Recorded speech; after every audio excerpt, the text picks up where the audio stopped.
ওর সঙ্গে ওর মার হয়তো কোনো কারণে মনোমালিন্য হয়েছে। আমি কিন্তু ওর মায়ের সামনে ওকেই বকি, তার একটা কারণ আছে, নইলে আমি তো টিকতে পারবো না বাড়িতে। তো তার মানে তুমি secretly on my side? Yeah, absolutely, always. মাম্মা কবে টেলিকাস্ট?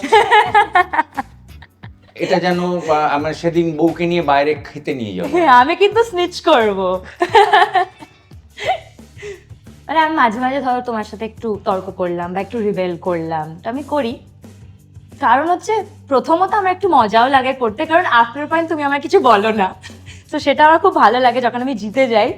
কিন্তু তাছাড়াও আমি কিন্তু মনে মনে সবচেয়ে বেশি তোমাকেই ট্রাস্ট করি। Thank you so much. আর আমি যে কিছু বলি না, এটা তোমার ঠাকুরদাদা আমায় শিখিয়ে দিয়ে গিয়েছিলেন। আমাকে বলেছিলেন যে ভগবান দুটো কান দিয়েছে, কেন?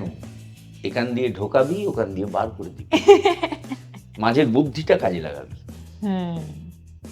এটা তো আমি কিছু অত খারাপও বলি। না, ঠিক আছে।